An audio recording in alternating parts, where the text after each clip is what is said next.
नमस्ते मित्रों, हमारा नाम है अभिषेक और आप देख रहे हैं तक्षशिला विधि टॉक्स। आज हमारे साथ एक बार फिर से आरिशा बब्बर जी हैं और एक्स मुस्लिम हैं और काफ़ी अच्छी बातें करती हैं, प्रोग्रेसिव बातें करती हैं। बाय प्रोफेशन एक मेडिकल डॉक्टर हैं, तो इनसे बहुत कुछ मोटिवेट होने को, सीखने को मिलता है। तो आज इनसे हम कल की कड़ी की दूसरी जो एक टॉपिक छूट गया था उस पर बात करेंगे। वो ये था कि पाकिस्तान के जो कुछ सो कॉल्ड जर्नलिस्ट हैं, उनकी क्या ओपिनियन है वॉर को लेकर के और हाउ सीरियस आर दे, उसको देखना बहुत ज़रूरी है।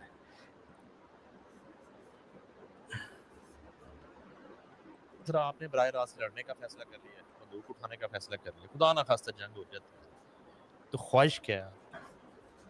मैं तो चाहता हूँ आपके पॉडकास्ट के जरिए उलमाए दीन से मैं एक सवाल पूछूं कि अगर हम इंडियन एक्टर से हमारी लौंडियां बन के आती हैं तो हमें इजाजत है लौंडी बनाने की कि नहीं है इजाजत? अच्छा, उसमें भी कोई आपकी चॉइस है? और वो काफी है, लेकिन आप उसको छोड़ दें। नहीं और सर, मैंने घर भी तो जाना है अपने यार। नहीं वो देखें, ये तो वो आए ना हाँ, माले गनीमत, तो उसमें तो देखिए मैं आपको एक बात कहूँ, ऑन अ सीरियस नोट, मेरी ख्वाहिश ये है, लोग जिसे कहते हैं ना मेरी शहादत की ख्वाहिश है, मेरी नहीं है। ऑनेस्टली मैं अच्छा, बिल्कुल झूठ बोल रहा हूँ ना, बोलूंगा अगर मैं कहूंगा कि शहादत है। की ख्वाहिश नहीं। मेरी ख्वाहिश है गाजी होने की यार। अल्लाह ताला पूरे पाकिस्तान को गाजी करे। अच्छा सर, आपने बराह रास्त लड़ने का फैसला कर लिया है? जी आरिशा जी, ये माले गनीमत चाहते हैं, ये सेक्स स्लेव बनाना चाहते हैं, ये लॉन्डी बनाना चाहते हैं।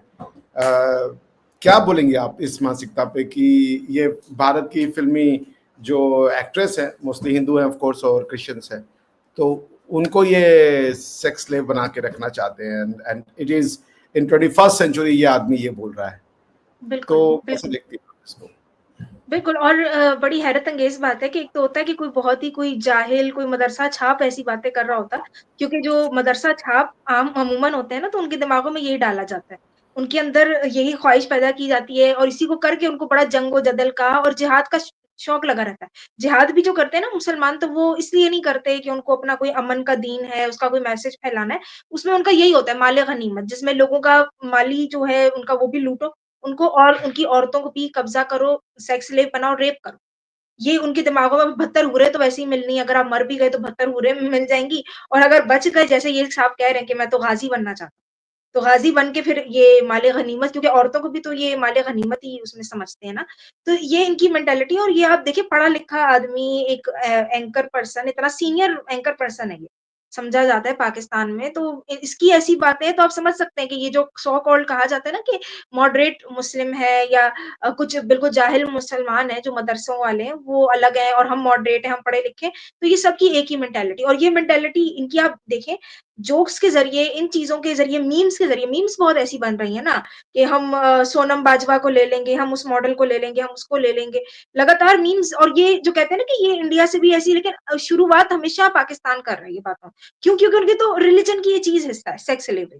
तो इन्होंने ये मीम्स बनानी शुरू की और ये मज़ाक के ज़रिए इनकी जो है ना हकीकत सामने आ रही है। मेरे सामने कभी ये लोग डिबेट करते हैं, मुझे याद है मोनस इज़हार थे, तो उन्होंने वुमेन राइट्स पे मैंने उनसे डिबेट की, तो मैंने उनके सामने यही पहलू रखा। मैंने कहा आपका जो सो कॉल्ड दीन है, आप कहते हो कि ये औरत की इज़्ज़त करना सिखाता है, आप ये बात कर भी कैसे सकते हो? आप लोगों के यहाँ तो ये सेक्स स्लेवरी का कॉन्सेप्ट है और ये कहीं भी किसी और मज़हब में इस तरह का नहीं कॉन्सेप्ट मिलता, कि आप ज़बरदस्ती औरतों को रेप करो या इस तरह की हरकतें करो। तो वो पहले तो डिनाई कि नहीं, नहीं ऐसा है ही नहीं, वो तो इस्लाम ने तो आके ना आहिस्ता-आहिस्ता उसने एक प्रोसेस के ज़रिए सेक्स स्लेवरी को ख़त्म किया, जो कि एक बाकायदा झूठ है। आप देखो तो 1962 तक सऊदिया अरब में सेक्स स्लेव्स की मार्केट लगती, और जो सबसे आखिर में जो सबसे कंट्री था वो था मॉरितानिया, जिसमें 1981 तक सेक्स स्लेवरी रही है, सेक्स स्लेव्स की मार्केट्स रही। तो ये कह नहीं सकते कि ये इस्लाम ने आके खत्म किया, ये अभी कुछ अरसा पहले अभी की बात है, आईएसआईएस में 1981 से प्रैक्टिस कर पहले। रहा था, आईएसआईएस जब बिल्कुल, बना था। बिल्कुल। अभी भी, बल्कि अभी ये 2024 में यज़ीदी लड़कियों के साथ इन्होंने किया है ना सीरिया में। उनको सेक्स स्लेव बनाने की कोशिश, फिर अगर कोई रेज़िस्ट करती थी लड़की तो उसको ज़िंदा जलाया है इन्होंने। और ये उसी टाइम होता रहा है जब इनका रोना मचा हुआ था मुसलमानों का फ़लस्तीनियों को लेके। फ़लस्तीन और इसराइल के मामले पे तो ये बिल्कुल इग्नोर किया हुआ था यज़ीदी लोगों का मामला, कि वहाँ कैसे जेनोसाइड तो ये होता है। वो तो जो इसराइल और फ़लस्तीन का हो रहा है दैट इज़ वॉर। और मैं तो हैरान होती हूँ कि अगर आज फ़र्ज़ करें इसराइल को बड़ा ये कहते हैं, आईडीएफ को ये बहुत गलत कहते हैं, वो तो नहीं बनाते भई आप लोगों की फ़लस्तीनी औरतों को लौंडियाँ, और अगर बनाना शुरू कर दें, तो आप उसपे जो रोना-धोना मचाओगे, जो प्रोपेगेंडा आप लोगों का शुरू हो, तो वैसे ही आप करते रहते हो जेनोसाइड। ठीक है? वो वहाँ आप नहीं कर रहे, ठीक है बात। लेकिन जो यज़ीदी लड़कियों के साथ बाकायदा हो रही है ज़्यादती, उसपे ये लोग बिल्कुल खामोश हैं, बिल्कुल इग्नोर कर देते हैं उस चीज़ को। और मुझे तो याद है मैंने जब ये यज़ीदी जेनोसाइड पे पूरा लाइव स्ट्रीम पूरा मैंने जब एक्सपोज़ किया, तो मुझे तो बहुत से अपने लोगों ने अनफ्रेंड कर दिया था, जानने वालों ने। क्योंकि उनको बड़ा वो थ्रेटन्ड फ़ील हुआ ना कि आप जेनोसाइड के लिए रो रहे हो और एक यज़ीदी लोगों को आप इस तरह चले वहाँ हमास ने पहले अटैक करा। उसके उसकी वजह से जो इसराइल रिटेलिएट कर रहा है, वो एक अलग सिचुएशन है। लेकिन आपको यज़ीदी लोगों से आपको क्या मसला है सीरिया में? एक माइनॉरिटी है, बिल्कुल पीसफुल है, मतलब उनसे आप लोगों को क्या मसला है? तो वहाँ वहाँ होता है ना असल प्रोसिक्यूशन, जेनोसाइड तो आप उसको कहते हो, उसपे आप चुप होके बैठे हुए हो। तो ये इनकी प्रॉपर एक मेंटालिटी, और मुझे याद है मोने से इज़हार पहले तो ये चीज़ को डिनाई करते हैं, कि जी ये इस्लाम ने तो आके इसको खत्म किया। तो मैंने बता दिया 1981 तक आपका आखिरी देश था, मुस्लिम देश मोरितानिया, वहाँ ये सब होता रहा, और वो भी यूएन की कोशिशों से, इन चीज़ों से ये आपकी सेक्स स्लेवरी बंद हुई है, वरना इसमें होना भी नहीं था। और इनफैक्ट अगर आप इस्लाम को स्टडी करो तो उसमें तो बाकायदा अहादीस हैं कि भई क कयामत तब तक नहीं आएगी जब तक कोई लौंडी अपने बदन से अपने आका को नहीं जनती, अपने मास्टर को। तो मतलब आखिर तक ये आप लोगों का हुक्म है कि ये बनाएँगे आप सेक्स स्लेवरी, इसीलिए आप नोट किया करें कि जब भी जंग की बात होती है, तो ये मुसलमानों की तरफ से इस किस्म के जोक, इस किस्म की बातें कि हमें माले गनीमत में कौन मिलेगा, कितनी औरतें मिलेंगी, ये शुरू हो जाते हैं क्योंकि उनको खुद भी पता है। ये जब डिबेट करो ना तो शर्मिंदगी के मारे फिर ये इसको झूठ बोलते हैं, क्योंकि झूठ के बगैर तो इस्लाम चलता नहीं है ना। तो ये झूठ बोलते हैं कि जी इस्लाम ने आके खत्म कर दिया, इनको खुद भी पता है कि इस्लाम ने आके खत्म नहीं किया, और अभी तो यूएन का या ये सारा इनके ऊपर से अगर दबाव हट जाए तो ये दोबारा वही करेंगे, और ये कर रहे हैं। जहाँ-जहाँ ये कर सकते हैं वहाँ ये हरकतें कर रहे हैं। और इनका भी बस नहीं चल रहा कि यहाँ भी ग़ज़वा-ए हिंद करके तो यहाँ भी अपनी गंदगी फैलाएँ और यही सेक्स स्लेवरी ये सब चीज़ें लेकर आएँ। और फिर ये किस मुँह से कहते हैं कि हमारे जो है हिजाब ने बड़ी इज़्ज़त दी है औरत को। हिजाब की जो पीछे का कॉन्सेप्ट है वो भी सेक्स स्लेवरी से लिंक्ड है। आप देखें इतनी ज़्यादा जी, जी। आपकी आवाज़ का इश्यू हो रहा है। जी, जी। हिजाब तो सिर्फ मोमिन लड़कियां पहनेंगी ना, नॉन जी। मोमिन्स को तो हिजाब करना भी नहीं है। जी, और नॉन मोमेंट्स को करना भी नहीं है, और जो सेक्स स्लेव्स बनाते थे, उनका तो सत्तर टोटली डिफरेंट होता था। जो आम मुसलमान औरत है ना, उसका सर से पैर तक सत्तर है, कि नामहरम उसको नहीं देख सकता सर से पैर तक।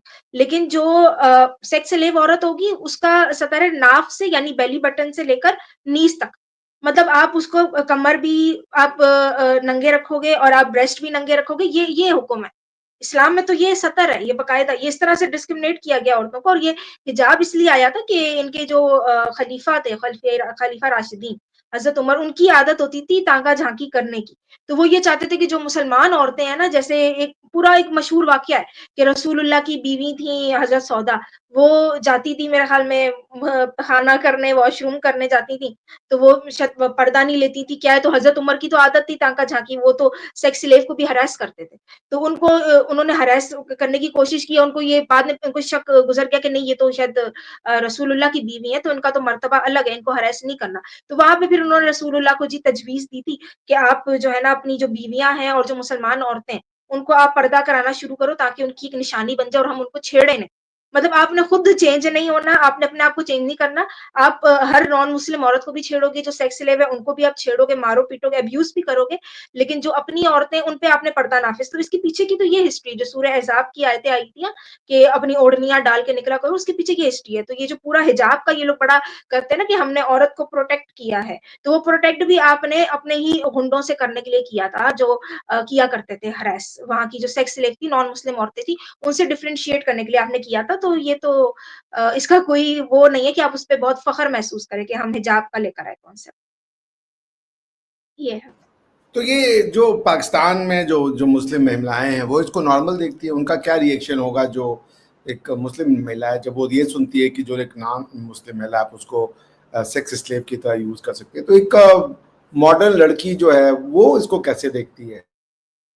अच्छा, मुझे बड़ी हैरानगी होती है, अब शायद थोड़ा-सा क्या पता फ़ेमिनिज़्म की वज़ह से इनमें अवेयरनेस आ रहा हो, वरना इसको ये लोग कोई बड़ी बात नहीं समझते थे। ये बल्कि मैं आपको बताती हूँ मुस्लिम जो लोग होते हैं, इवन जब मैं भी क्योंकि मुस्लिम घराने में पैदा हुई थी, तो ये तो सवाल हर खटकता है, स्पेशली मुझे तो ये बड़ा वो लगता था कि भई ऐसा है ही क्यों?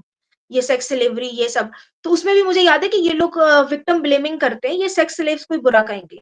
कि भाई देखो नहीं, तो पहले उनकी तो कोई अहमियत है नहीं, क्योंकि आपने डिह्यूमनाइज़ करना है नॉन मुस्लिम औरतें, फ़र्क नहीं पड़ता। उनके साथ जो मर्ज़ी आप करो तो वो कोई बड़ी बात नहीं है। फिर ये कि भई वो तो कैप्टिव्स होती थी, वो तो खुद जंग में आ जाती हैं, ये वो इस तरह का करके उसपे पर्दा डाल देंगे, या फिर अच्छा उसको बना के पेश करेंगे कि बेचारी बेसहारा औरतें थीं, तो उनको पहले बनाया जाता था, बाँध दिया, लेकिन फिर उनसे शादी कर ले। इस तरह का। और ये जो पूरी डार्क हिस्ट्री है ना कि ये हज़रत उमर का क्या रोल था, मार-पीट की बकायदा सही मुस्लिम की अहादीस है कि कोई अगर जैसे अब ये बड़ा कहते हैं ना कि हिजाब इज़ अ चॉइस, बड़ा वहाँ पे भी वेस्ट में भी रोना रो रहे होते हैं कि हमें हिजाब पहनने दें और ये सारा कुछ। तो मुझे याद है कि ये इनकी सही मुस्लिम की हदीस है कि जब इनकी कोई लौंडियाँ अपने आप को कवर करने की कोशिश करती थी ना, किसी चादर से, कोई हिजाब लेके कुछ करके, तो इनके जो हज़रत उमर थे वो बकायदा मारते थे। कोड़े मारते थे। मार-मार के उनको नंगा करते थे कि भई तुम्हारे लिए हुक्म नहीं है, तुम तो सेक्स स्लेव हो, तुम्हें पर्दा नहीं करना, तुम्हें ऐसे ही रहना है। तो ये हिस्ट्री है। फिर ये कहते हैं कि भई हिजाब इज़ अ चॉइस। तो भई उन औरतों के लिए क्यों नहीं चॉइस थी? अगर तो आपको इतनी औरतों की फ़िक्र है, बड़ा आप कहते हो कि हमने औरतों को इज़्ज़त दी, तो पीछे इसकी ये हिस्ट्री है, लेकिन ये सारी चीज़ों पे पर्दा डाला जाता है। ये आपको पता चलेगा कि हमारे यहाँ स्पेशली जो सुन्नी स्कॉलर है, वो तो इन चीज़ों को डिस्कस ही नहीं करते। शिया जो है ना, वो फिर भी इनको थोड़ा एक्सपोज़ कर देते हैं, स्पेशली जो हज़रत उमर हो गए, इनके रोल को, क्योंकि वहाँ उनकी अपनी उनसे है ना मसला। तो उनको हज़रत उमर को खुद गंदा करना होता है, तो वो एक्सपोज़ करते हैं इन चीज़ों को। वरना ये लोग तो बिल्कुल पर्दा डालते हैं, इन सारी। और ये तो बहुत मैं मुस्लिम तो महिलाएं आपको कैसे देखती हैं इसको, जो आज की आप जैसी डॉक्टर्स, हुँ, इंजीनियर्स, पढ़ी लिखी, वो कैसे, भई मैं वो तो आपस में उनकी क्या बात होती है? क्या वो उसको बोलती नहीं है गलत चीज़ है? जैसे अब ये बोल रहे हैं कि हमें तो लौंडी बनाना है एक हिंदू एक्ट्रेस को या फिल्मी एक्ट्रेस को, इंडियन, नहीं, तो ये झूठ बोलते हैं। और इनमें एक अजीब-सी बात ये है मुसलमान औरतों में, इनको अगर इनके अंदर थोड़ी भी इज़्ज़त-ए-नफ्स हो, गैरत हो, तो ये तो हर औरत को बुरा लगेगा। अगर ये इस्लाम में ना भी होता ना सेक्स स्लेवरी का कॉन्सेप्ट, आप किसी नॉर्मल मर्द को भी ऐसे बात करते हुए देखो, तो आप अगर औरत हो तो आपको ये चीज़ बहुत बुरी लगेगी। लेकिन इनका मसला ये होता है कि इनको भले बुरा लग भी रहा होता है, लेकिन इनकी कंडीशनिंग ऐसी हुई हुई है कि इनको आवाज़ नहीं उठानी मज़हब पे।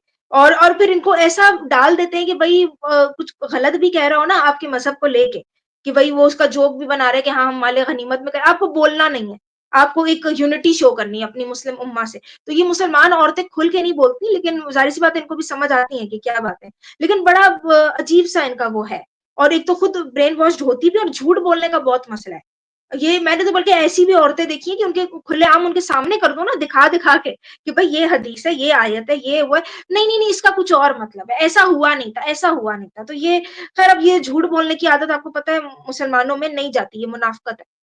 तो कर रही हैं औरतें, क्रिटिसाइज़ भी कर रही हैं। कुछ फेमिनिस्ट जो हैं थोड़ा ओपन माइंडेड है, वो तो उसको कर रही हैं। इस पे बल्कि वीडियोज़ भी बना रही हैं कि ये गलत तरीका है। लेकिन फिर वही क्योंकि इनकी यूनिटी है ना अपनी उम्मा के साथ, तो ये क्या कर रही हैं, ये उसको मतलब एक तरह से करने के लिए, उसको क्या कहेंगे, शुगर कोट या उसको एक अलग तरह से दिखाने के लिए, वो कह रही है कि ये दोनों साइड के मर्द ऐसी बातें कर रहे हैं। हालाँकि मैंने खुद जो देखा, मैंने कभी किसी इंडियन को नहीं देखा अभी तक, कोई ऐसी वीडियो नहीं आई। कोई एंकर पर्सन तो दूर की बात, कोई ऐसा यूट्यूबर नहीं देखा जो ये कह रहा हो कि भई हम इस लड़की को ले लेंगे, उस लड़की को ले लेंगे। या तो ये यूट्यूबर, यहाँ तो बहुत से इंस्टाग्राम के इन्फ्लुएंसर ऐसे हैं जो इस तरह की बातें कर रहे हैं। एक और पता नहीं बड़ी उम्र के बाबा थे, उनकी भी शायद मेरे पास वीडियो होगी। तो वो अपने बेटे के सामने कह रहे हैं, जंग चली तो मैं तो माधुरी को लूँगा। आप अपनी फैमिली के सामने ये बात कर रहे हो, अपने बेटे के सामने बात कर रहे हो। ये हालत है। और मैंने सो फार, क्योंकि मैं तो खुद एक्टिव होती हूँ इंस्टाग्राम, यूट्यूब पे, मैंने नहीं देखा कि कोई नॉर्मल, कोई हिंदू या नॉर्मल कोई इंडियन बंदा इस तरह की बात करे। और ये आप देखा करें कि औरतों का पहले ही, क्योंकि औरतों को असल में बात ये कि आप देखा करें मुसलमान औरतों में, स्पेशली पाकिस्तानियों में, इज़्ज़त-ए-नफ्स है ही नहीं। इनके सामने इनके मियाँ दूसरी शादी की भी जोक करते हैं। दूसरी शादी के जोक्स हो रहे होते हैं, एक्स्ट्रा मैरिटल अफेयर्स के जोक हो रहे होते हैं।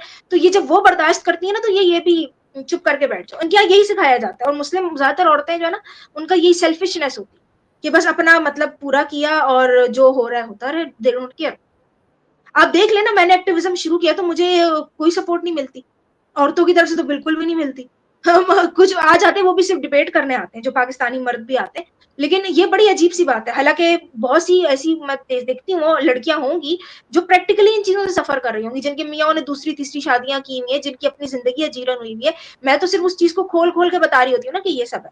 लेकिन एक अजीब ही उनमें वो है कि नहीं है, मैं क्या कह सकती हूँ। कुछ है, कर रही हैं कि भई ये गलत हो रहा है। अच्छा, आप ये बताइएगा कि ये जो वॉर की एक्सरसाइज है, इसमें आप देख रही हैं कि मुस्लिम उम्मा में एक यूनिटी बनती जा रही है, ऐसा कुछ आप देख रही हैं? आपके उसमें ऐसा लग रहा है कि अगर ये लड़ाई होती है तो हुँ। क्या पाकिस्तान की तरफ से कोई भी मुस्लिम उम्मा खड़ा होगा, या वो लोग जब इस तरीके की बातें सुन रहे होंगे अरबी मुल्क में ये, तो एक सिंपैथी होगी पाकिस्तानियों के प्रति? नहीं, आपने अभी देख लिया, अभी कोई नहीं आ रहा सपोर्ट के लिए, अभी बिल्कुल पाकिस्तान आइसोलेटेड है। बल्कि बाहर से क्या इनके तो अपने अंदर मसले शुरू हो जाएँगे, ये सिर्फ़ मीम्स और ये सिर्फ़ कहना और वो जो बड़बोलापन है, सिर्फ़ उसमें ये बातें हो रही हैं, वो अभी जब होने पे आ गई जंग तो ये तो पहले सबसे पहले तो ये खुद ही अलग हो जाएँगे। जो ज़ाहिर-सी बात है जो अपने फ्रीडम के लिए फाइट कर रहे हैं, पहले तो वो लोग अलग हो जाएँगे, जैसे बलूचिस्तान में, सिंध में, ये सब और वो पहले अपना मौका देखेंगे और ये तो हिस्ट्री रही है पाकिस्तान की मतलब नहीं ये कहाँ आपस में नहीं इकट्ठे हो सकते, बाहर से इनको क्या सपोर्ट आएगी, उम्मा से कुछ भी नहीं। बाहर से तो बिल्कुल भी नहीं आनी और अंदर भी इनका कोई हाल नहीं रहेगा, जो मुझे नज़र आ रहा है। जिनके पास भी मवाक़ी होंगे, वो सबसे पहले अपना भागेंगे यहाँ से पाकिस्तान से बाहर और वो ऑलरेडी भाग रहे हैं इनके लोग एस्टेब्लिशमेंट के सब, ये है। सो आई डोंट थिंक सो। कोई उम्मा भाई फेल्ड कॉन्सेप्ट है ऑलरेडी ओवरऑल पूरे ग्लोब में, पूरे वर्ल्ड में और पाकिस्तान के साथ तो वैसे ही कोई खड़ा नहीं होना चाहता, वो तो पहली बदनामी की एक निशानी बन चुका है। जो थोड़े बहुत मुसलमान हैं भी उनके लिए तो ये अच्छा, बात मुझे ये समझ में नहीं आता कि ये लोग अपने ही लोगों के बारे में, बिकॉज़ ये तो कन्वर्टेड हैं, बिल्कुल। ये कोई अरबी तो है नहीं, और अरबी ना इनको सिटीजनशिप देते हैं, ना ये अरबी लड़कियों से शादी कर सकते हैं, चाहे वो मुटा मैरिज हो। ये फिर ये कितना ये कैसी मानसिकता है कि ये अपने ही लोगों से, अपने इतिहास से, अपने परिवार से, एक तरीके से एक ही लोग है। आज ही मुफ्ती वो कौन है जिसके ऊपर लग गया था वो वाला ब्लास्फेमी का आरोप, जो बड़ी हुँ, मुश्किल से बचा फिर। तो मुफ्ती उस मसऊद हाँ, ऐसा ही तारिक कुछ हो। मसऊद। हाँ, कोई भी है। तो वो भी आज आके बोल रहा था कि भाई हम तो एक ही लोग हैं, उसको हिंदी को उर्दू बोलते हैं, उर्दू को हिंदी बोलते हैं। मेरे ख्याल से वो इधर के जो जमाते इस्लामिया के जो लोग होंगे, उन्होंने आंख मारी है, उनके कहने पे ये बयान आया है, समझ रहे हैं ना? क्योंकि ये तो आपस में एक ही है, इधर का जो जमातुल हिंद है और उधर का जो जमातुल पाकिस्तान है, सब एक है, जमात इस्लामिया सब सेम है। तो they are in constant touch with each other. उन्होंने तो शादियां कर रखी, हम तो हैरान हो गए हुँ, भाई कि ये वीजे कौन दे रहा था, ये शादियां कैसे हो रही थी, मुझे तो यही समझ में नहीं आया। बिल्कुल। एक दो चलता है भाई, हजारों लाखों में। तो वही और ये किसी प्लान्ड तरीके से हो रहा है, ऐसा हो नहीं सकता। देखिए, आप पहली बात तो ये कि बिल्कुल इंडिया पाकिस्तान की देखिए पहले ही इतना कोई बहुत अच्छा रिलेशन नहीं है। नॉर्मल भी जो लोग हैं ना, वो अगर फ़र्ज़ करें कोई एक नॉर्मल लव मैरिज भी हो रही होती है, तो वहाँ भी लोग मतलब आप क्यों इतना करोगे? कि एक आप इस तरह का आपको पता है कि रिलेशन कैसे कभी भी खराब हो सकते हैं 2 कंट्रीज़ में। तो आपके अपने ही मुल्क में अगर आपको मुसलमान हो, आपको मुस्लिम से ही शादी करनी है, तो ऑलरेडी इतने लोग मौजूद हैं। आप क्यों स्पेशली अच्छा बच्चे आप इंडिया में पैदा कर रहे हो, या तो आप जाओ तो फिर आप वहीं चले जाओ ना, वो आपका ससुराल हो गया, आप पाकिस्तान ही जाके रहो। लेकिन आप रह मैके में रहे हो, फिर बच्चे भी आप यहाँ पैदा कर रहे हो, तो ये तो लगता है कोई स्ट्रैटेजी के तहत हो रहा हाँ, मुझे भी ऐसा लगा। नहीं, एक दो होना, प्यार मोहब्बत हो जाना, इट्स अ डिफरेंट थिंग। है। जैसे बिल्कुल। अदनान सामी आए, कुछ और लड़कियों ने भी यहाँ शादी की है, बट एक वो कि ये घोस्ट है, पता ही नहीं चला, इन लोगों ने ओवर स्टे कर रखा। जैसे जेन्युइन केस भी हो सकते हैं, सीमा और सचिन का केस है, वो जेन्युइन बिल्कुल। केस है। उसी तरीके से इंडिया से अंजू गई थी, उसका भी जेन्युइन केस था। तो these are all right, but ये तो एक मैं बड़ा हैरान हुआ इन लोगों को देख के। The number was simply astonishing. अच्छा, खैर, ये जो आपको लगता है कि ये जो शादियां करते हैं इधर उधर पाकिस्तान में, इसको एक्सेप्टेंस मिलती है या पाकिस्तान के लोग इसको पसंद नहीं करते हैं? क्योंकि जैसे ये पाकि तो मुहाजिर कहते हैं ना, यूपी बिहार के लोगों को, आए हुए लोगों को। हुँ, तो हुँ, हुँ, हुँ। हाँ, ये है क्योंकि हमारे यहाँ भी जैसे पंजाब में और बाकी जगह ना ये थोड़ा कास्टिज़्म और ये नहीं पसंद भले आपने पाकिस्तान बना दिया, एक उसको एक ज़बान भी दे दी बना के उर्दू वग़ैरह, लेकिन वो उस तरह लोग डिवाइडेड है। इवन वैसे नहीं करते जो आम पाकिस्तान के लोग हैं, वो सिंधी बलोचियों में नहीं करेंगे या सिंधी पंजाबी के साथ पंजाबी पठान के साथ नहीं करता। तो ये अब थोड़ा-सा चीज़ें डिफरेंट हो रही हैं, शायद लोग पढ़ लिख गए हैं, तो लोग नई जनरेशन कर भी रही है शादियाँ। वरना मेरे जो पेरेंट्स का ज़माना था उस उधर तो ये बड़ा उसमें बहुत मसले आते थे, बहुत मुखालिफत होती थी और बिल्कुल महाजिर जो हैं वो भी नहीं पसंद करते थे, पंजाबियों से करना या पंजाबी महाजिर के साथ, तो ये सब है। लेकिन ये जो यहाँ हो रहा है ये तो मुझे लगता है या तो ज़्यादा इसमें मुझे लगता है महाजिर के ही शायद लोग हैं हमारी पाकिस्तान की कम्युनिटी जो इस तरह से क्योंकि उनके कुछ रिश्तेदार हैं, उनके ऑब्वियसली उनके अभी भी टाइज़ हैं मतलब जो हिंदुस्तान में मेरे अपने कुछ फ्रेंड्स थे ऐसे जो महाजिर मतलब जो थे उर्दू स्पीकिंग जिनको हम कहते हैं ना महाजिर कराची से, तो उनके तो पूरे-पूरे खानदान होते थे। बिहार में है, यहाँ है, तो उनके कॉन्टैक्ट होते थे, वहाँ से चीज़ें भी आ रही हैं, सामान आ रहा है, कपड़े ख़ास होते हैं ना बिहारी, ये सब लड़कियाँ तो मँगा रही हैं। ये सब या तो मुझे लग रहा है वो लोग कम्युनिटीज़ कर रही हैं आपस में शादी, लेकिन फिर भी इसमें बड़ा एब्नॉर्मल चीज़ लग रही है। आप ऐसा क्यों करोगे जब आपके पास अपने कंट्री में लोग मौजूद हैं और आपने इस्लामी मुल्क लिया ही इसीलिए था कि एक पूरी मुस्लिम कम्युनिटी होगी, तो आप उसमें करो शादी। फिर आप क्यों एक सेक्युलर कंट्री अच्छा फिर आप वहाँ पे जाके कर भी रहे हो, पहले तो मुश्किलात है। या तो इंडिया-पाकिस्तान के बहुत अच्छे रिलेशन होते ना, तो फिर भी वो था कि ठीक है भई आप करो भई, फिर कोई मसला नहीं। लेकिन जब आपको पता है इतनी हर्डल्स हैं, फिर भी आप कर रहे हो। अच्छा कर भी रहे हो और फिर आप स्ट्रैटेजी देखो ना, स्पेशली हमारे कल्चर में तो होता है लड़की की शादी हुई तो वो ससुराल में जाती है। यहाँ क्या हो रहा है, यहाँ आप शादी करके आप इंडिया बैठे हो, बच्चा आप इंडिया में पैदा करो, क्यों भई?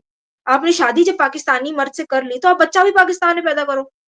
ये तो लग रहा है ना कोई स्ट्रैटेजी के तहत कि आबादी हमारी इंडिया में बढ़ती रहे और फिर उनको पता भी है कि इंडिया बेहतर कंट्री है और पाकिस्तान तो अभी बिल्कुल सिंकिंग शिप है, तो शायद वो फायदे उठाने के लिए भी कर रहे हैं। लेकिन ये वाली बात है और लग रहा है ये किसी उसके तहत किया जा रहा है, कोई स्ट्रैटेजी है इसके पीछे, क्योंकि ये एबनॉर्मल वे ऐसा होता नहीं है ना। फर्ज करें हम में पाकिस्तान में भी कोई ऐसा करता है ना, ये लोग कहीं बाहर मुल्कों में जाके कर लेते हैं, लव मैरिज शादियां करते हैं तो लड़कियां मूव हो जाती हैं पूरा-पूरा। पाकिस्तान से भी कोई लड़की बाहर भी जाएगी, यूएस, कनाडा या कहीं भी जाएगी, नेपाल भी चली जाएगी, तो वो लड़की अपने ससुराल मूव होती है, वहीं उसका बच्चा होता है। ये अजीब और वो भी इतने हाई नंबर पे चलो एक आध केस होता है कि ऐसा हो भी गया, किसी लड़की ने ऐसा कर लिया कि हाँ ठीक है, बच्चा इंडिया में पैदा कर या इंडिया ही रह रहे हैं अब, मेका बना दिया अपना घर। ये इतने साल तादाद में हो रहा है, ये एक स्ट्रैटेजी है, ये इसके पीछे यही इनके मुल्ले और इनका जो है ना जिहाद, लव जिहाद कॉन्सेप्ट वही चल रहा है यहाँ पे, कि हाँ नहीं आबादी बढ़ाओ। एक तो हाँ एग्जैक्टली वो demography is a big problem, क्योंकि ये तो हेलमेंट है, ये कंसर्न हो जा रहा है बाकी कम्युनिटी के लिए, क्योंकि बिल्कुल, ये असिमिलेट करना नहीं चाहते अपना जो है। किसी को रिलीजन से थोड़े प्रॉब्लम है, मगर अगर आप दूसरों को खा करके और उसके बाद उसकी जमीन को खा करके बिल्कुल। इस तरीके का, तो ये मैं तो इसको रिलीजन नहीं कहूँगा, ये तो कुछ और ही नहीं, नहीं, है। ये तो अरबिक रिलीजन तो कॉलोनाइजेशन है, बहाना है। ये बिल्कुल, बहाना है। ये बेसिकली अरबियों के लिए काम कर रहे हैं, अरबिक कॉलोनाइजेशन कर रहे हैं रिलीजन के नाम पे। इसको जो भी रिलीजन कह रहा बिल्कुल, है वो अपनी मौत का सामान खुद तैयार कर रहा है, क्योंकि क्या है भाई, पाकिस्तान में सब कुछ तो वही हो गया, खाली बिल्कुल, आपने जो है अब उसकी हिस्ट्री डिलीट कर दी। भाई हुँ, वही लोग तो है ना, वो खाली अब अपनी हिस्ट्री बिल्कुल, नहीं मानते, अरबी कल्चर को अपना मानते हैं वो। और क्या चेंज किया वहां पे? उनको कौन सा आपने बड़ा अच्छा इंसान बना दिया, कौन से बड़े अच्छे ह्यूमन बींग्स है भैया वो, कि वहां पे सब सच बोल रहा है? उससे ज्यादा झूठ मक्कारी सब हो रहा है। द बिल्कुल। Only thing Islam contributed to Pakistan, it removed its history, that's it. तो और अगर इसको आपने जी बिल्कुल, आपने याद है आपने अभी थोड़ा देर पहले ही बात करी थी, ये इस तरह की बातें क्यों करते हैं? कि जो अपनी इंडियन औरतें हैं, मतलब अपना ही खून है, उसको कह रहे हैं कि भाई माले गनीमत है और वो भी खुद कन्वर्टेड होके। या तो खुद कोई अरब होते, कोई ऐसा कुछ इनका मसला एग्जैक्टली होता। ये पता है मसला क्या है? मसला ये होता है जब आप अपनी रूट से कट जाते हो ना, तो इनको है बेसिकली ये जिस तरह इनको कन्वर्ट कराया गया था ना, देखिए they failed to protect themself, इसीलिए ये लोग कन्वर्ट हुए, ठीक है? कन्वर्ट हुए और कन्वर्ट भी ये लोग किस तरह से हो गए थे कि ज़ाहिर-सी बात है उसमें ये हुआ कि उनको बड़ा जो हिस्ट्री रही है, तज़लील करके कन्वर्ट कराया गया था। ये कहते बड़ा हुआ है कि भई अमन का दीन था, वो तो सूफीज़्म से इस्लाम फैल गया, सब ऐसा नहीं है। इधर ये होता था कि कुछ लोग तो लड़ जाते थे, जो लड़ गए उन्होंने अपना हिंदुइज़्म प्रोटेक्ट कर लिया, ठीक है? जो नहीं लड़ पाए, जो कैप्चर हो गए, जिनको कैप्टिव बना के रख लिया, फिर उनसे जिज़िया भी उनको लेते रहे, मारते-पीटते रहे और फिर उनको बड़ा कन्वर्ट भी कराते थे, तो बड़ी हिस्ट्री है कि वो उनको थूक कर उनके ऊपर मतलब उनको खूब ज़लील करके उनको करते थे, उनसे क जिज़िया लेते थे और बड़ा उनको ज़लील करके रखते थे। तो वहाँ से मुझे लगता है इनके अंदर कोई ऐसा इन्फीरियॉरिटी कॉम्प्लेक्स पैदा हुआ है अपने आप को लेके, कि ये चाहते नहीं है कि हमारा पता चले कि हमारा इतिहास क्या था और फिर ये कोशिश करते हैं कि जितना ज़्यादा हम बन जाएँ, तुर्क बन जाएँ, जितना ज़्यादा अरब बन जाएँ, उतना सही। और आप ये देखें कि ये इनके अंदर ये बेसिकली जो सुपीरियरिटी कॉम्प्लेक्स है ना पाकिस्तानियों का, कि हम लोग मुसलमान हैं तो हम बेहतर हैं, हिंदू तो ऐसे ही हैं, नजिस वगैरह जो बातें ये लोग बोलते हैं। ये असल में इनका मसला ये कि ये सुपीरियरिटी कॉम्प्लेक्स है, बट ये इटसेल्फ पीछे जो है ना वो इन्फीरियरिटी कॉम्प्लेक्स है, जिसको ये छुपाते हैं। इसीलिए आप नोट किया करें, मैं बहुत चीज़ों को नोट करती हूँ, आप कभी स्टूडेंट्स को देखा करें, जो पाकिस्तानी इंडियन जो स्टूडेंट्स होते हैं, आप देखिए कि ना सिर्फ कि इनको मतलब ये लोग अरब बनने की कोशिश करते हैं, ये ब्रिटिश बनने की भी कोशिश करते हैं पाकिस्तान। इनमें बहुत ऑब्सेशन है इंग्लिश लैंग्वेज को लेकर। क्योंकि मैं खुद पढ़ी हूँ ना वहाँ यूनिवर्सिटीज़ में, तो मैंने ऐसे-ऐसे बच्चे देखे हैं जो मेरे ख्याल में 2-4 साल गुज़ार के आए होंगे।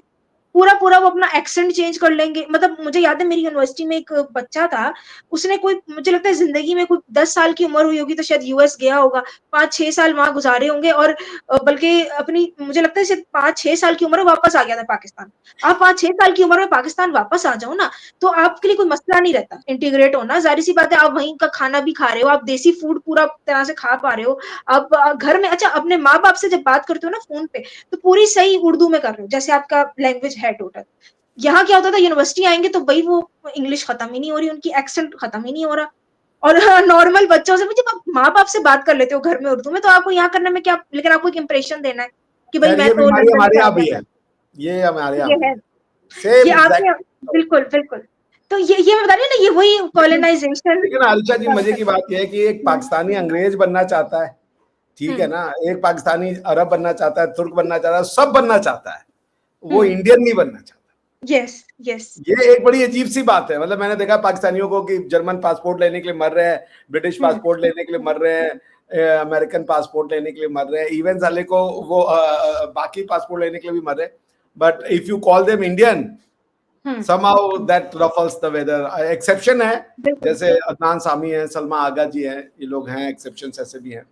तो ये इनकी सुपीरियरिटी इनके दिमाग में है, बाकी तो दुनिया इनको माइग्रेन कह रही है। इनकी सुपीरियरिटी बिल्कुल, ये है कि the world considers them migrant and they have reduced themselves to be untouchables even by their own people. बिल्कुल। अब तो इनको तो बिल्कुल, अरबी मुंह नहीं लगाते। आप ये जो वॉर है, इसमें बिल्कुल। किसी ने कुछ नहीं बोला। आज रशिया ने सपोर्ट कर दिया, उसके बाद यूएई ने भी, और ने हुँ, किसी ने कुछ नहीं बोला कि इंडिया को वॉर नहीं करना चाहिए। India is going to attack, अभी इकोनॉमिक अटैक चल रहा है, उसके बाद बहुत जल्दी ये हॉट कॉन्फ्लिक्ट में कन्वर्ट होगा, बिकॉज मिलिट्री एक्शन तो होना है, ये तय है, क्योंकि otherwise people will be disappointed. अब कैसा होता है ये देखने लायक है।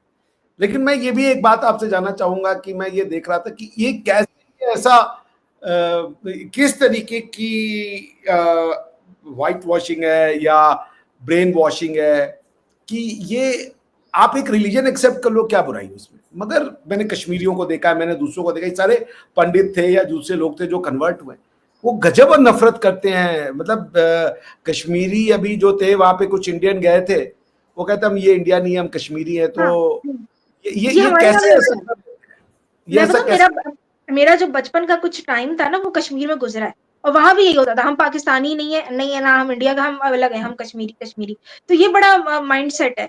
तो ये बड़ा अजीब। और अगर आप इनका देखो ना मसला अच्छा हमारे पाकिस्तानियों का तो ये समझ में आता है कि इनको जो हिंदुइज़्म से प्रॉब्लम हो जाता है, वो तो इनको बचपन में डाला जाता है। कि भई बुतों को पूजना गंद है, इस्लाम ये हिंदुइज़्म तो बहुत गंदा रिलिजन, मतलब उनके अंदर एक चीज़ डाली जाती है। और फिर झूठ भी बहुत बोले जाते हैं कि गाय का मूत्र पीते हैं और ये वो बहुत उसमें झूठ डाले जाते हैं। पता नहीं क्या-क्या के बहुत उसमें ऐसी चीज़ें, तो वो आप खुद नफ़रत इनकल्टेट कर देते हो, तो उनके अंदर एक होता है कि नहीं इधर एसोसिएट नहीं करना। इंडियन अपने आप को ज़ाहिर करेंगे तो मतलब हिंदू, तो वो हमारे पाकिस्तानियों में तो ये मसला है, जो असल मसला है। और बाकी ये जो कश्मीरी हैं, इनका भी यही है कि भई हम मुसलमान हैं तो हम सुपीरियर हैं।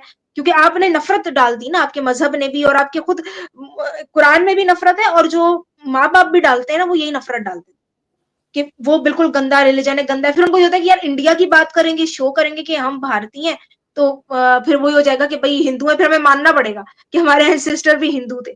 तो ये वाली बात है। फिर वो नफ़रत की अच्छा पता है क्या होता है, आप मान लो ना एक बार कि आपके एंसेस्टर हिंदू थे, तो फिर ऑटोमैटिकली आपकी ये जो बात होती है ना कि हम हिंदुओं के साथ नहीं रह सकते या हमें हिंदुइज़्म से नफ़रत है, वो उसकी कोई वो रहती ही नहीं है बात। क्यों भई आपके तो अपने एंसेस्टर्स हिंदू थे, तो आप कैसे कह सकते हो कि you are a different nation? फिर वहाँ से मज़ीद सवाल पैदा हो जाते हैं ना जिनके ये लोग जवाब नहीं देना चाहते। तो ये इस वजह से ये सिचुएशन बनी। तो ये सिचुएशन क्या कभी चेंज हो पाएगी? क्या ये अपने रूट्स पे कभी जुड़ेंगे? ऐसा कोई आपको दिख रहा है नई यूथ में, नई पौध में? अब खासकर जब आपके पास इंफॉर्मेशन हुँ, का जो एक्सेस है वो ज्यादा हो चुका है, आप वेरीफाई कर सकते हैं। इंडियंस की सक्सेस दुनिया भर में अब जा चुकी है। मतलब Indians are not just ordinarily successful people, वो तो अमेरिका, अरे ब्रिटेन के प्रधानमंत्री बन चुके हैं एक भारतीय है। उसके बाद अमेरिका का कॉर्पोरेट जो पूरा वो है डिपार्टमेंट, वो इंडियंस चला रहे हैं, चाहे गूगल हो, माइक्रोसॉफ्ट हो, यू जस्ट नेम इट, सब इंडियंस ही चला रहे हैं। उसके बाद आप देख ले जो नासा जैसी ऑर्गेनाइजेशन है, इवन ट्रम्प साहब के एडमिनिस्ट्रेशन में मेरे ख्याल से 20-25% इंडियन है, जबकि वो टोटल पॉपुलेशन का 0.5% यानी 1% भी नहीं है। और वो 20-25% मतलब पावर में बैठे हुए हैं, चाहे उनका सर्जन चीफ सर्जन हो, चाहे उनका DOGE हो, चाहे कोई भी हो, मतलब everywhere Indians are there at a very. तो इसको देखने के बाद उनके अंदर क्या है कि अभी भी वो ये कहेंगे कि ये बस ये गाय का मूत्र पीने वाले लोग हैं, और अपने आप को ये किससे एसोसिएट करते हैं, बिकॉज कि ये सब चीजें क्या इम्पैक्ट डालेगी यंगर जनरेशन पे, आपको क्या लगता है? अच्छा, मैं जो यंगर जनरेशन है ना, जिनसे मेरा जो लिबरल हो चुके हैं, जो इस्लाम की हकीकत को भी समझ चुके हैं, चीज़ों को समझ चुके हैं, वो तो उनको कोई मसला नहीं होता, वो तो बल्कि प्राउडली कहते हैं। मेरी तो अपने एक फ्रेंड्स में एक लड़की है, वो अभी ऑस्ट्रेलिया में, वो तो अक्सर उससे कोई पूछता भी है ना कि भई आप, क्योंकि आपको पता चल जाता है ना, आपका स्किन कलर, रंगत ब्राउन कलर है, पता चल जाता है। कोई पूछता है भई आप इंडिया से हो? हालाँकि वो पाकिस्तानी पासपोर्ट होल्डर है। वो कह देती है नहीं, आई एम इंडियन, मैं तो हिंदुस्तानी हूँ।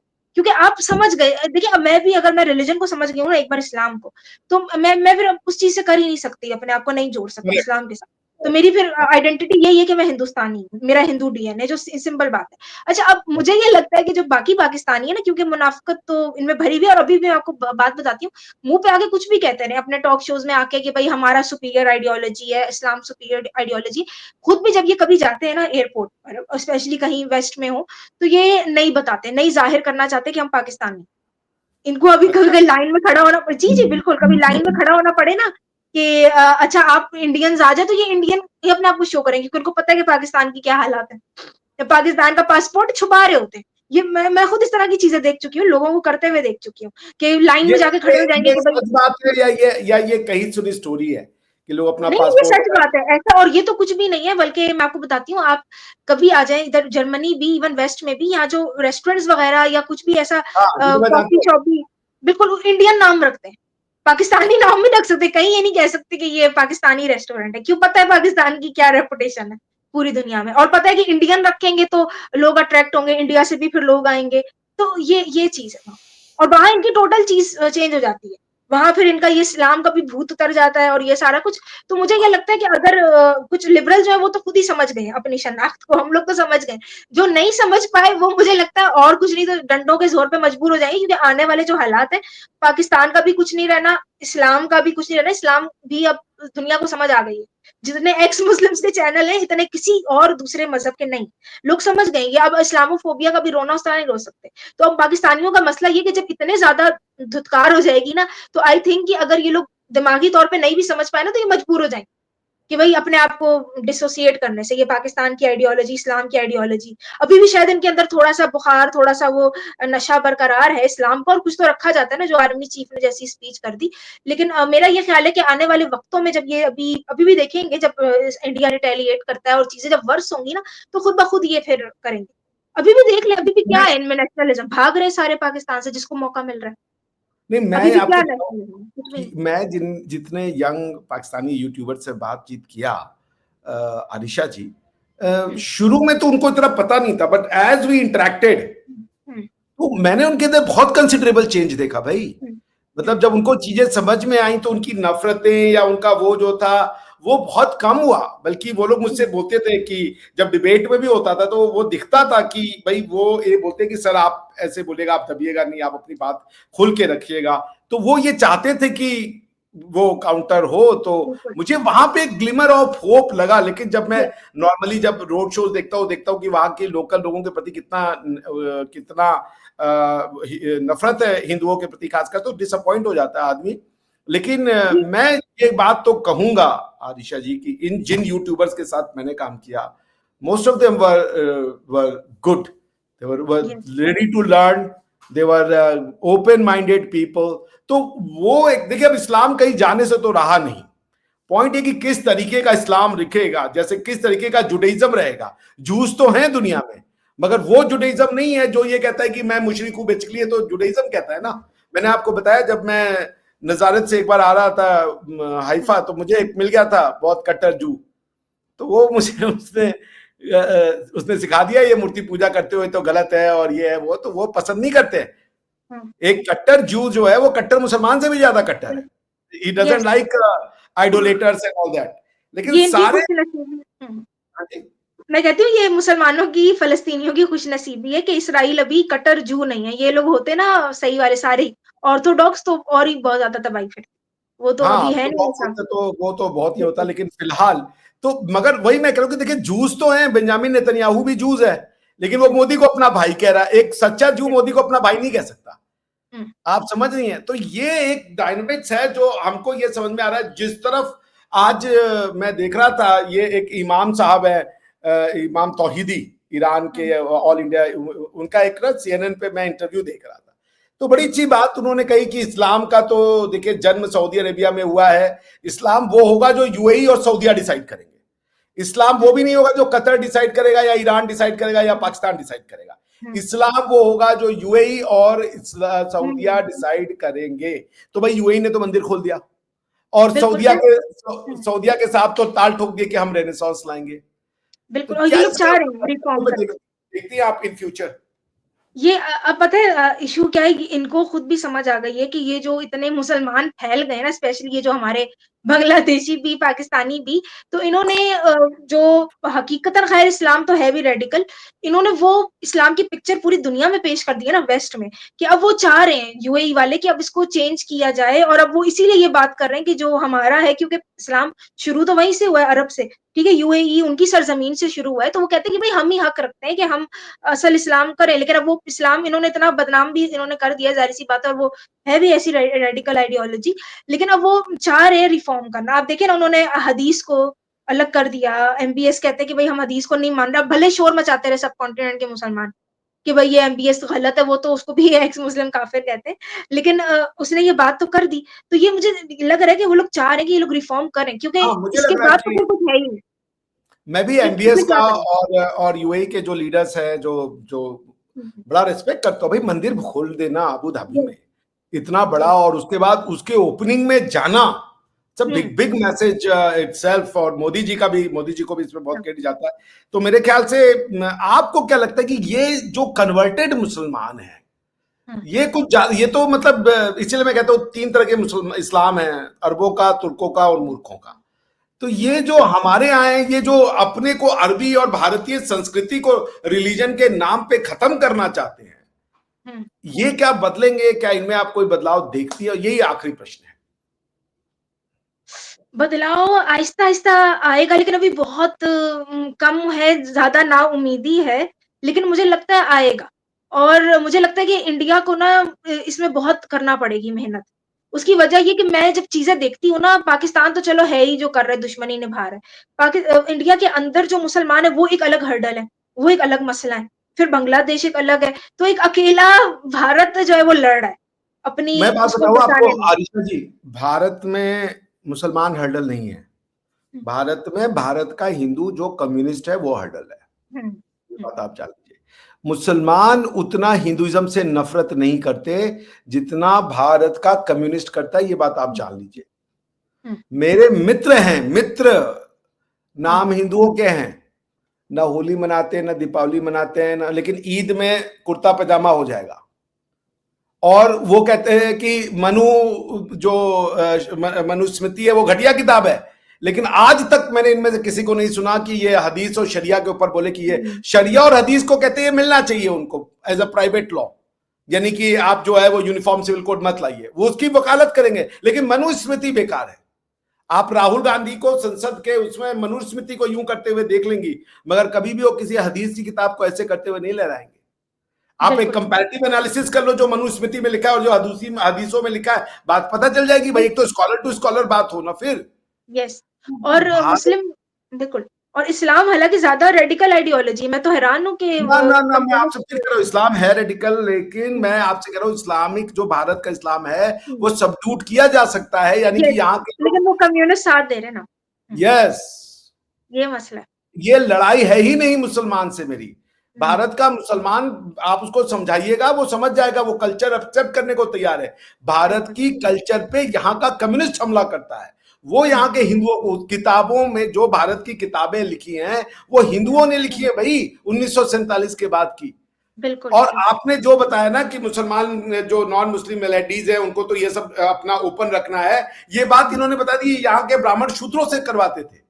तो इन्होंने जातियों में लड़ा दिया। अब हमारे यहाँ पूरी एक शूद्र 25 से 27% की जो पॉपुलेशन ऐसी है वो ब्राह्मणों से लड़ रही है, मगर वो इस तरीके के दुश्मनों को नहीं वो देखती। तो मेरा ये मानना है ना कि भारत का इस्लाम जो है उसको अगर जाकर के समझाया जाए, तो जैसे आप देखिए स्वामी श्रद्धानंद टाइप के लोग थे, जो लोग शुद्धि ये सब निकालते थे, और भी बहुत से लोग थे। आप अगर मासिर आलमगीर पढ़े, उसमें लिखा हुआ था Aurangzeb one of the reason उसने बनारस में, तत्ता में, मुल्तान में ब्राह्मणों को मारा और वहां के स्कूल तोड़ दिए थे, क्योंकि बहुत से जो कन्वर्ट हुए थे वो रिकन्वर्ट हो जाते थे बिकॉज ऑफ द ब्राह्मण्स। तो ये जो उनके ऊपर अटैक ये करते रहते हैं ताकि भारत का कल्चर बर्बाद हो, यहाँ से भारतीय सभ्यता खत्म हो जाए, उसके बाद ये जो है यहाँ पे जो भी लाना चाहते हैं वो लाएंगे। तो लड़ाई हमारी है ही नहीं इस्लाम से, इनसे ज्यादा रेडिकल है ये कम्युनिस्ट, आपको पता ही नहीं। भारत में इतिहास भी इन्होंने ही चेंज कर दिया ना सारा। हाँ जी, भारत में सेक्युलरिज्म का मतलब समझ लीजिए, hatred for Hinduism, love for इस्लाम, ये था भारत में। अब देखिए सारी जो गेम है ना वो शुरू ही वहीं से होती है। जैसे आप बता रहे हैं कि कम्युनिस्ट ने आके पूरी हिस्ट्री चेंज कर दी। मैं देखती हूँ ना, एक आप जो कहते हैं कि क्यों नहीं मुसलमान जो है वो, ये स्पेशली पाकिस्तानी वगैरह, क्यों नहीं अपनी रूट्स की तरफ वापस आते? उनको पता ही नहीं है अपनी रूट्स, उनको रूट्स ही गलत बता दो, आप हिस्ट्री पूरी गलत बता दो ऑटोमेटिकली। अब मैं हिस्ट्री पढ़ती हूँ, अब मैं चीज समझती हूँ, तो ऑटोमेटिकली आप जो सच्चाई है और जो आपके अपने फोर फादर्स थे, आपकी ऑटोमेटिकली उनकी ही तरफ आती है सिंपैथी, उन्हीं की तरफ आप उनकी चीजों को समझते हो कि भाई उनकी क्या रही होगी मेंटेलिटी, उन्होंने कैसे फाइट किया, उन्होंने क्या किया, कुर्बानियां क्या दी। आप उसी को चेंज कर दो, उन्हीं को दुश्मन विलन बना दो, और बिल्कुल और ग्लोरीफाई कर दो इन्वेडर्स को, तो फिर क्या बचा? इसीलिए आरिशा जी, हम लोग जो मेरी थॉट प्रोसेस है कि आप इंटेलेक्चुअलिज्म जो है ना, सारे आर्ग्यूमेंट्स जो आप मुसलमानों को सुनती है ना, वो जो हमें देते हैं, चाहे पाकिस्तान से चाहे भारत के, ये सारे आर्ग्यूमेंट्स उनको देते हैं वो क्या नाम है कम्युनिस्ट। उन्होंने भारत की कल्चर के किताबों में, वेदों में, पुराणों में कुछ पढ़ा हुआ है स्टोरी, जो स्टोरी किसी तरीके से खराब है या उसका गलत मीनिंग है, वो उन्होंने बता दिया उसमें, बिना कॉन्टेक्स्ट के, बिना किसी चीज के, और वो सब पता, और भारतीयों को पता ही नहीं था। तो अब मेरा ये मानना है ना, अगर आप कम्युनिस्ट को खत्म करेंगे, इफ कम्युनिज्म, जो कि बहुत हद तक भारत ने कर दिया बीजेपी को 3 बार इलेक्शन में लाके, तो आप जैसे लोग हैं, क्योंकि Islam is not going to go anywhere, चाहे आप हम जो कर ले। पॉइंट ये कि कैसा इस्लाम, क्या तुर्कों का इस्लाम? आप जाएं जरा अलमाटी की सड़कों पे, वो लड़कियां इतने छोटे छोटे कपड़े पहन के घूम रही हैं, उनका डेट क्रिश्चियनों के साथ हो रहा है, उनका डेट बुद्धों के साथ हो रहा है, हिंदुओं के साथ हो रहा है, उनको कोई दिक्कत नहीं है उनके समाज में। एटलीस्ट कजाकिस्तान का तो मैं गारंटी ले सकता हूं, क्योंकि मैं वहां था, ठीक है ना। तो ये जो एक मॉडर्न सिविलाइजेशन है वो पॉसिबल है। समझिए, आप जैसे लोग हैं जो उनको ये समझाएं कि भाई देखो, ये तुम्हारे लिखा हुआ है, इसको लेके तुम ऑब्सेस्ड हो, और ये हमारा रूट है, तो let's take a middle way, middle pathway. यहाँ पे आओ, तुम भारतीय कल्चर को रिजेक्ट मत करो। जैसे आप अपने आप भारतीय बन जाती है, जैसे आपको सच्चाई समझ में आती है ना, तो आप अपने आप भारतीय बन जाते हो। ये लाइक आपने वो पिक्चर देखी है डेस्पिकेबल मी 2, एक बड़ी अच्छी मूवी है, कभी देखिएगा आप। उसमें ना वो मिनियन वाली पिक्चर है, जो मिनियन है ना उनकी पिक्चर है, तो उनको ना वो एक विनम पिला देता है, उसका जो उस फिल्म में जो विलेन होता है वो एक विनम लाता है, तो ये जो मिनियंस होते हैं वो हीरो के दोस्त रहते हैं, वो सारे राक्षस बन जाते हैं। फिर उनका ना वो निकालता है एंटीडोट, तो वो जब एक एंटीडोट मारता है ना, जैसे ही वो इंजेक्शन लगता है, सारे मिनियंस वापस हो जाते हैं। सेम लाइक दिस की जैसे ही रिफॉर्म होगा, लोग आप जैसे बन जाएंगे। तो मैं आपसे बस वही लास्ट क्वेश्चन आपको देता हूं, मैं सॉरी मैंने इतना बोल दिया, कि क्या एक मिडिल वे, मिडिल पाथ इनको समझाया जाए, इनके कल्चर को, इनके इसको, और मदरसों को बंद कर दिया जाए ताकि ऐसी रेडिकल शिक्षा ना मिले, मॉडर्न शिक्षा दिया जाए, तो क्या कुछ संभव है, या आपको लगता है कि नहीं, एक्स मुस्लिम होना ही संभव है?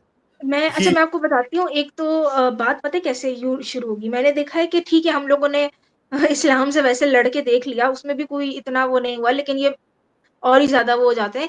इनका यही है कि इनको इन्फॉर्मेशन दी जाए, इनको सही हिस्ट्री बताई जाए, इनकी अपनी इस्लामिक जो मिस्टेक्स हैं, जो इनकी अपनी होली बुक में एरर है, खोल-खोल के बताया जाए। कहीं न कहीं असर होता है। जब मेरे जैसे बंदे पे असर हो गया, तो औरों पे भी कहीं न कहीं हो रहा होगा। एक ये बात है, और मैं ये कहती हूँ कि ये जो मदरसा कल्चर है ना, इसको स्टॉप करने की बड़ी ज़रूरत है। ठीक है, क्योंकि कुछ ऐसे लोग हैं, देखिए हमारे भी जो कौन लोग चेंज हो रहे हैं, जो लिबरल हैं, जिनके थोड़ा-सा माइंड खुल रहा है, वही चेंज हो पा रहे हैं।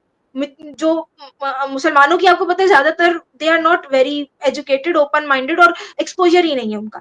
मेरे जो माइंड में एक आइडिया आता है, स्पेशली क्योंकि बीजेपी आई उसके बाद चीजें बहुत चेंज हुई है। आपने जैसे कहा ना कि अब हिंदुइज्म भी बढ़ रहा है, कम्युनिज्म ये खत्म होती जा रही है चीजें, एंड दैट इज गुड कि लोगों में अंदर नेशनलिज्म बढ़ रहा है और अपने हिंदुइज्म से प्यार। और आप देखिए कि वो बन चुका है। पहले आप देखिए मूवीज कैसी बनती थी, मुगल्स के ऊपर ही मूवीज बनती थी इंडिया में। अब चीजें जो रुझान चेंज हो रहा है, और अब जो रियल हीरोज थे उनको वो दिखा रहे हैं, और लोगों के सेंटिमेंट चेंज हो रहे हैं, लोगों को चीजें समझ में आ रही हैं। तो ये बड़ा अहम रोल प्ले कर रहा है आपका मीडिया और ये सारी चीजें।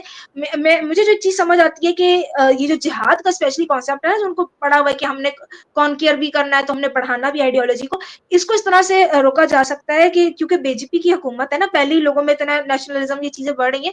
तो मुझे ये लगता है कि वैसे तो सेकुलर है हिंदुस्तान का आइन, लेकिन उसमें ना कहीं डालना पड़ेगा कि आप एंटी नेशनल एक्टिविटी या कोई एंटी नेशनल इस किस्म की ना स्पीच नहीं कर सकते।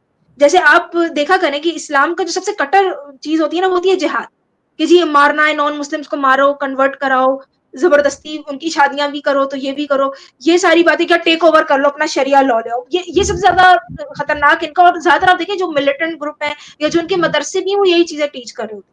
तो मैं तो बल्कि वेस्ट को भी इस बारे में मैं ये सोचती हूँ कि इंडिया में भी कि इसको स्टार्ट इस तरह करना पड़ेगा कि अगर आप फौरन से हमला कर दोगे ना इस्लामिक आइडियोलॉजी पे, चीजों पे, तो वो आ जाएगा कि जी हमें प्रोसिक्यूट कर रहे हैं, हमारे साथ एक डिस्क्रिमिनेशन हो रही है, ये भर्ता हो रहा है। मैं तो कहती हूँ आपको नेशनलिज्म एक तो आप बढ़ा रहे हो, ये बहुत अच्छी बात है कि लोगों को अपना इतिहास चीजें पता चल रही है। फिर मैं कहती हूँ इस पर कुछ रूल्स बनाने चाहिए कि आप एंटी नेशनल कहीं स्पीकर लगाकर कुछ भी करके आप ऐसी स्पीच नहीं कर सकते, ना आप कोई ऐसी एक्टिविटी कर सकते हो उसमें ऑटोमेटिकली ये जो जिहादी एलिमेंट है ना, ये सारा उसमें आ जाएगा। फिर आप ये कर सकते हो कि किसी को आप पकड़ लो कोई मदरसे में किस तरह की टीचिंग दे रहा है कि भाई हमें गजवा हिंद करना है। गजवा हिंद का क्या मतलब है? मतलब अपने लैंड पे ही आके आप कब्जे करोगे और तमाशे करोगे, लोगों को, नॉन करेक्ट। मुस्लिम्स को जो अपने, उनको मारोगे। तो उसको करके कि ये तो एंटी अपने ही नेशनल लैंड को एक्टिविटी। कैसे तुम जीतोगे, ये मुझे भी नहीं समझ में आता।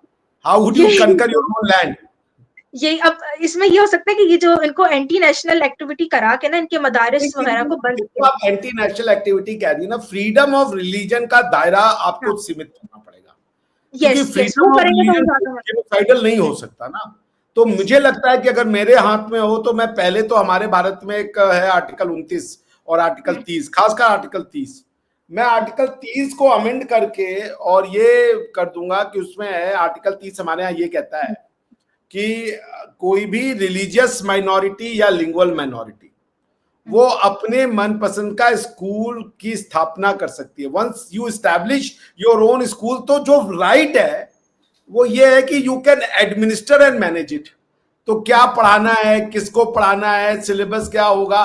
हालांकि कुछ एक केसेस आए जिसमें कि रेगुलेटरी एस्पेक्ट को डील किया सुप्रीम कोर्ट ने कि मिनिमम रेगुलेशन हो सकता है, लेकिन मुझे लगता है कि ये जो आर्टिकल 30 है इसमें रिलीजियस माइनॉरिटी को निकाल देना चाहिए। कोई भी आप स्कूल, जैसे आप आर्टिकल 7 जर्मनी का कॉन्स्टिट्यूशन पढ़िए, मैं आपको दिखाता हूं, बड़ा मस्त है वो जर्मनी का कॉन्स्टिट्यूशन। ऐसी कोई फंडामेंटल राइट जर्मन के कॉन्स्टिट्यूशन में नहीं है। जर्मनी के कॉन्स्टिट्यूशन को by the way basic law कहते हैं, ठीक है ना।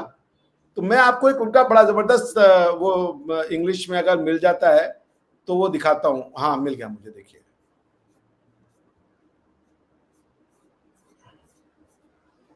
ये देखिए, कहां गई आप,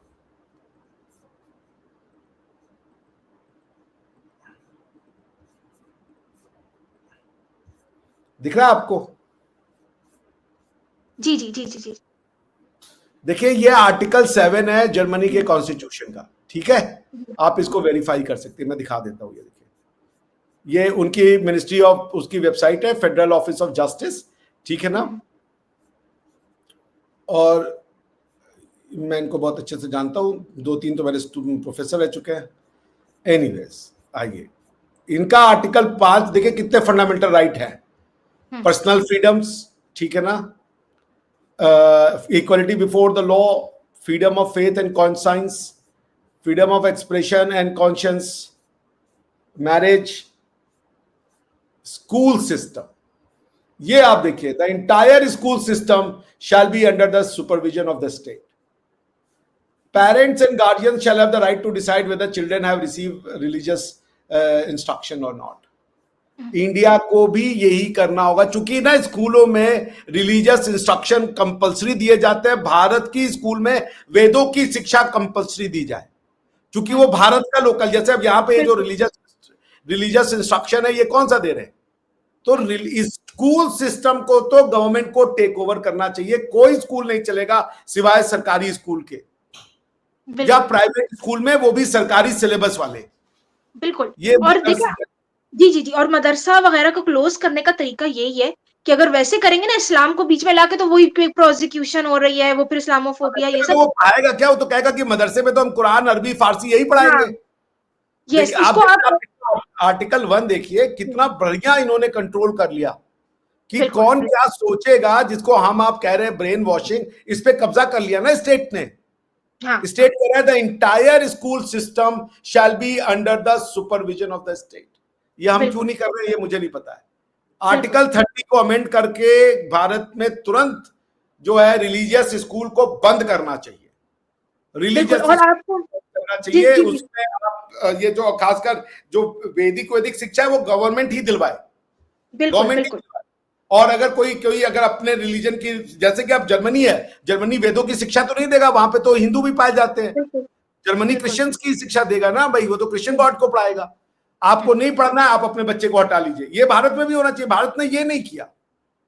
जी सॉरी, अब आप बोलिए, फिर खत्म करते हैं। आप बिल्कुल सही बात करें, ऐसा करना चाहिए और लाजमन करना चाहिए कि पढ़ाएं, और भले आप आगे बच्चा कुछ भी बिलीव करे। अब हमारे यहाँ भी तो पाकिस्तान में मुझे याद है ये होते हैं, इस्लामियात का पेपर होता है बच्चों का। ये मुझे याद है इस्लामियात की क्लासेस होती थी, तो बच्चे बैठे हुए होते थे जो हिंदू से हैं या क्रिश्चियनिटी से हैं, ये सब है। तो मतलब आप ये कर। और दूसरी एक और बात ये कि ये भी पढ़ाना लाजमी है। और दूसरी बात ये कि ये जो ऑर्गेनाइजेशंस या जिस तरह के मिलिटेंट ग्रुप या कुछ ऐसे स्पीकर्स जो एक्टिव हुए हैं ना, कि जो एंटी नेशनल स्पीच, जैसे एक मैं बताती हूँ, असदुद्दीन ओवैसी हैं, जो कहते हैं जी मैं जय माता नहीं बोलूंगा, मैं वंदे मातरम नहीं बोलूंगा, इस तरह की बातें। तो इस तरह की जो बातें हरकतें करने वाले लोग हैं ना, उनको आप कह सकते हो कि भाई आप एंटी नेशनल कर रहे हो काम, आपको उस पर सजा भी होगी और आपकी ऑर्गेनाइजेशन, आपकी चीजों पे, आपकी स्पीकिंग पे बैन लगेगा। ये आप करना शुरू करो ना, तो इसमें ये इस्लाम का एलिमेंट नहीं आएगा। आरिशा जी, हुआ ये क्योंकि कम्युनिस्टों ने यहाँ 50 साल 70 साल राज किया, उन्होंने नैरेटिव बनाया है, सिस्टम में उनके लोग हैं, तो वो ये कि वो हिंदुइज्म को यहाँ वो बोलते हैं कि इस देश का कलर सैफरन से ब्लू कर दिया। जो देश कहना चाहिए ब्लीड सैफरन, वो कहता है ब्लीड ब्लू। टीम इंडिया का कलर ब्लू कर दिया उन्होंने। आपको समझ में नहीं आया, यहाँ हिंदुओं की जिनोसाइड हुआ, हिंदुओं को उन्होंने बांट दिया जात पात में, ब्राह्मणों को क्षत्रियों को लड़वा दिया छोटी जात से। लेकिन ये इनका दुर्भाग्य है कि आज जो भारत का प्रधानमंत्री बना है वो एक छोटी जात का आदमी, कोई ब्राह्मण नहीं है, और ब्राह्मण जो है उसने ज्वाइन किया हुआ है कम्युनिज्म, और वो सबसे ज्यादा जो गाली देता है हिंदुइज्म को वो तो ब्राह्मण है। तो हम अपनी सर्वाइवल की लड़ाई लड़ रहे हैं, आपको तो ये पता ही नहीं है। अगर बीजेपी 5 से 10 साल सत्ता में और आ गई और ये माइंडसेट बच्चों का खुला, जो यूट्यूब ने किया है, लोगों को बताया है, तो बहुत कुछ अंतर आएगा। आपको मैं बताऊं, मेरे क्लास में बच्चों को ना एक बार फैमिली लॉ हमारे यहाँ पढ़ाया जाता है, तो एक बच्ची ने कंपेरेटिव बुक ली, हिंदू बच्ची ने, कि Islamic law versus Hindu law for women rights. उसने कहा इस्लाम में विमेन को बड़े राइट दिए हुए हैं, हिंदुइज्म में कोई राइट। मैं वो पढ़ के हैरान हो गया। मैंने कहा बेटा ये तुमने कहां से पढ़ लिया है ये? मैं ये सोच रहा था कि ये लड़की ये बच्ची है, इतना तो रिसर्च ही नहीं कर सकती है, पर ये लिख रही है कि Islam is pro women and Hinduism is anti women, जिसमें देवियां हैं जिनकी पूजा हो रही है। बिल्कुल। और जो कह रहा है कि महिलाएं आधी दिमाग की होती हैं। मतलब आप देखिए कैसे इन बच्चों को कॉलेज लेवल में आने से पहले ही बिल्कुल इनको साफ कर दिया जाता है, इनके मेंट में ये चीजें घुसेड़ दी जाती है। Yes yes. उनको पता ही नहीं है कि इस्लाम में नॉन वुमेन और नॉन मुस्लिम और मुस्लिम के बीच में क्या डिस्टिंक्शन है। They don't know. और अब देखो इस्लाम में तो कोई औरत की लीडरशिप का कॉन्सेप्ट नहीं है, और हिंदुइज्म में तो गॉडेसेस हैं, देवियां हैं। आप कैसे दोनों आइडियोलॉजी को कंपेयर करोगे? भाई आप ये तो देखें ना, आप आधे दिमाग का कह रहे हो, for God sake. Yes yes. और आधा दिमाग का कंपैरेटिव पैरामीटर क्या है? मैं एक आदमी है, वो महान निठल्ला है, कुछ नहीं आता है।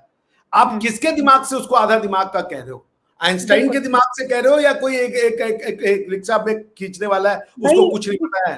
इस्लाम में कोई, जैसे आपने बताया ना, कोई निठल्ला आदमी भी है तो वो सुपीरियर है औरत से, भले वो डॉक्टर, क्योंकि वो मर्द है। Exactly. This is the concept. Problem ना करे कि just because male even if he is mentally retarded, वो एक फाइनल मतलब जिसे के लिए बेस्ट फीमेल डॉक्टर से भी बेहतर है वो, just because he happens to.